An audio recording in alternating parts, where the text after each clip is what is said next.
जय हिंद दोस्तों, welcome to Shaurya classes. आज का हमारा टॉपिक है BA program third year history का, जो कि बुक का नाम है 20th सेंचुरी और ये 5th सेमेस्टर का है। मैं क्षमा चाहता हूँ क्योंकि मेरी आवाज़ आप तक साफ नहीं आएगी, क्योंकि मुझे कुछ ज़्यादा ही कोल्ड हो रहा है। तो अक्सर देखा गया है कि वर्साई की संधि के ऊपर एग्ज़ाम में बार बार क्वेश्चन आया है, तो आज हम उसी पे ही चर्चा करते हैं। सबसे पहले हमें ये जानना है कि वर्साई की संधि क्यों की गई। प्रथम विश्व युद्ध, हमें पता है कि प्रथम विश्व युद्ध का जो समय था 1914 से 1918 के बीच में था। जब प्रथम विश्व युद्ध समाप्त हुआ तो पेरिस शांति सम्मेलन हुआ। उस पेरिस शांति सम्मेलनों में 5 संधियों को किया गया था अलग अलग मुल्कों के साथ, जिसमें से एक संधि की थी जर्मनी के साथ। उसी जर्मनी की संधि को वर्साई की संधि के नाम से जानते हैं, या फिर वर्साई की संधि की धारा या फिर शर्त के नाम से हम जानते हैं।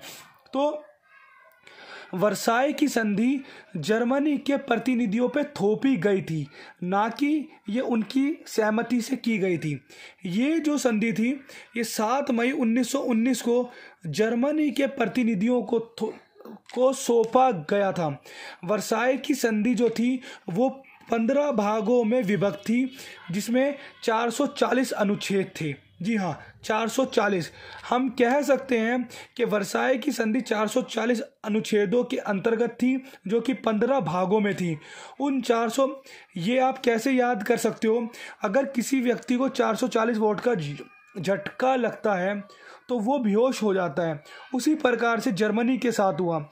जब ये संधि का समापन या उसकी शर्तें जर्मनी के प्रतिनिधियों को सौंपी गई थी, तो जर्मनी के प्रतिनिधियों के पैरों के नीचे से जमीन निकल सी गई थी। उन्होंने इस संधि को मानने से इनकार कर दिया। तो मित्र राष्ट्र ने ये बोला, अगर आप ये संधि नहीं मानोगे तो हम आपके ऊपर फिर से आक्रमण कर देंगे। तो अंत में उन्होंने आक्रमण से बचने के लिए इस संधि को स्वीकार करा। अब हम बात करते हैं कि इसमें है क्या।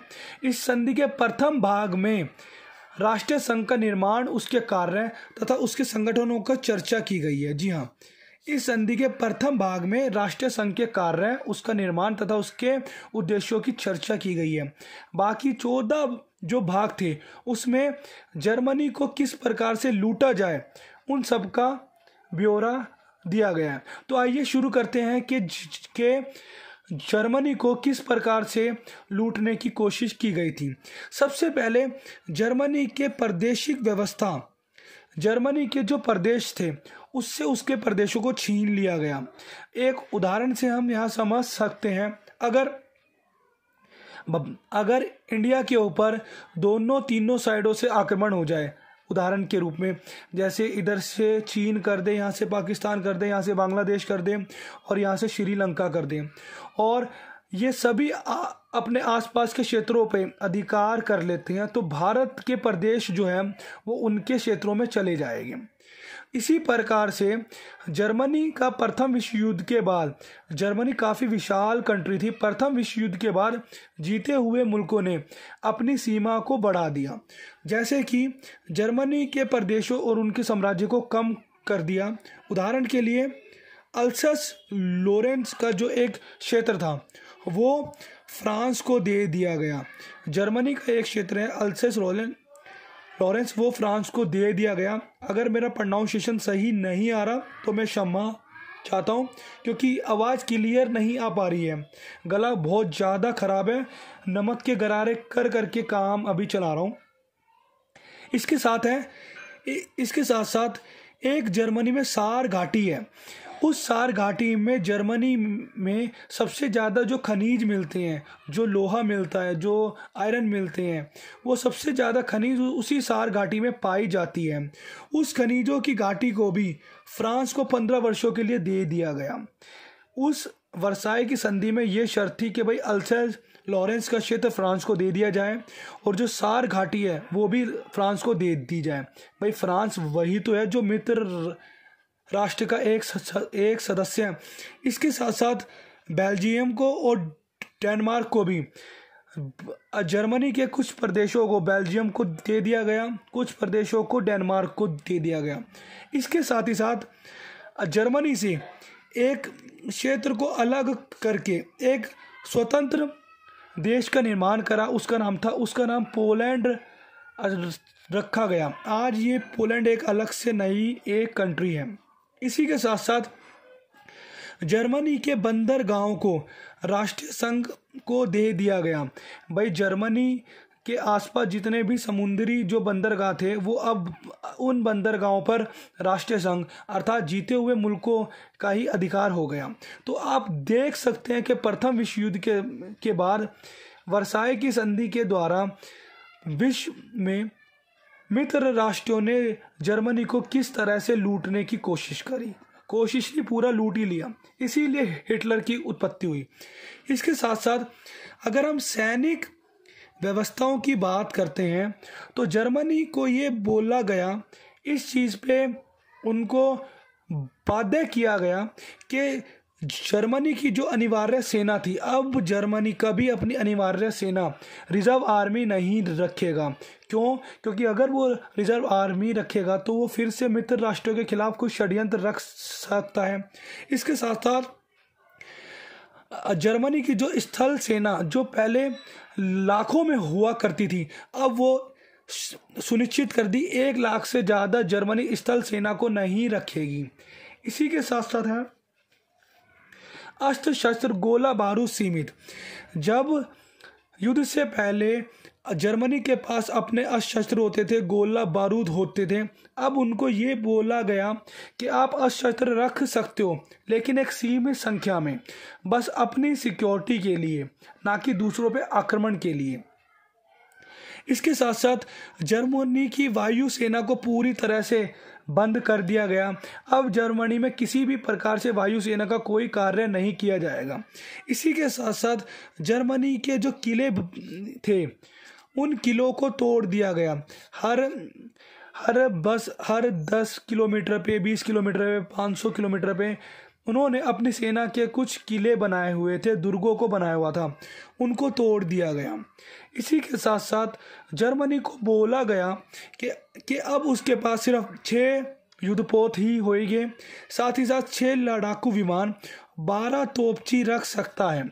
इसके अलावा जर्मनी और भी कोई सैन्य की कोई भी चीज़ नहीं रख सकता।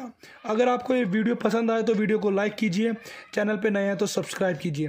प्लीज़ कमेंट करके बता दीजिएगा क्योंकि आपके कमेंट हमें मोटिवेशन का काम देते हैं। इसके बाद ही बस ये ख़त्म होने वाला है, बस एक पॉइंट और है। इसके साथ ही साथ है जर्मनी के साथ और क्या क्या करा। भाई इतना तो बुरा कर ही दिया था। इसके साथ साथ उन्होंने क्या करा, जर्मनी की जो रिवर्स थी, जो नदियां थी, उनका अंतर्राष्ट्रीयकरण कर दिया गया।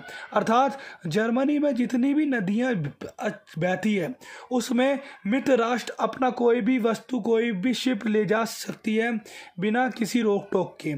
इसी के साथ साथ जर्मनी की एक राइन नदी है जो जर्मनी की सबसे व्यस्त नदियों में गिनी जाती है विश्व की।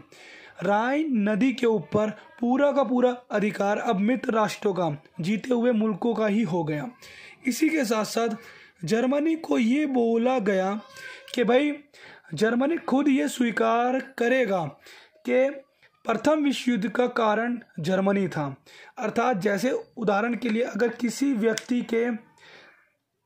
के अगर उसके सिर पे बंदूक रख के बोली जाए कि भाई तुझे ये बोलना है, तो वो बेचारा व्यक्ति बोलेगा ही बोलेगा कोई भी बात जो आप बात उससे बुलवाना चाहते हो। उसी प्रकार से जर्मनी से ये बात बुलवाई गई कि प्रथम विश्व युद्ध का उत्तरदायी कारण सिर्फ जर्मनी स्वीकार अपने आप को करता है और इसका हर्जाना जर्मनी और हारे हुए मुल्कों से लिया जाना चाहिए। ठीक है जी भाई, एक तो इसके ऊपर संधियों को थोपा, दूसरा उसको बेइज्जती कर रहा है, तीसरा उसका जो स्वाभिमान था वो बिल्कुल ख़त्म कर रहा है। तो इस संधि के द्वारा अब जर्मनी ने स्वीकार किया कि भाई ठीक है, प्रथम विश्व युद्ध जो हुआ था उसका कारण मेरे द्वारा ही हुआ है और इसका हर्जाना मैं खुद ही भरूँगा और हारे हुए मुल्कों से उसका नुकसान भरपाई की जानी चाहिए।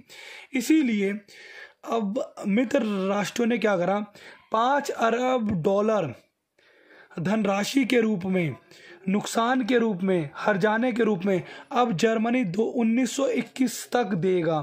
1921 तक मित्र राष्ट्र को 5 अरब डॉलर धनराशि के रूप में, नुकसान के रूप में जर्मनी के द्वारा दिए जाएगी।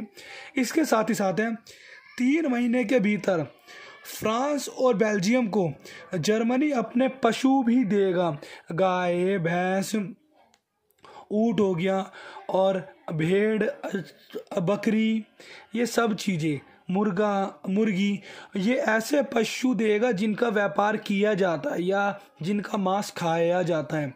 भाई इंसान तो इंसान क्या, पशुओं को भी नहीं छोड़ा मित्र राष्ट्र ने।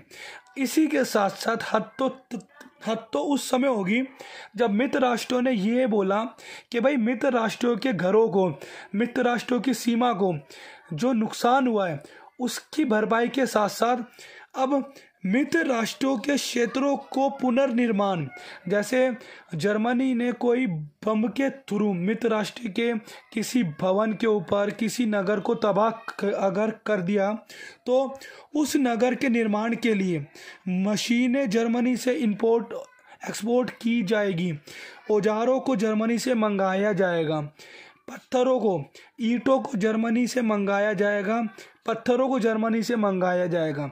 यहाँ तक कि उन बिल्डिंगों में जो स्टील जो लगेगा वो भी जर्मनी ही देगा, साथ ही साथ सीमेंट भी जर्मनी ही देगा और चूना आदि सभी चीज़ जर्मनी को हर्जाने के रूप में देनी पड़ेगी।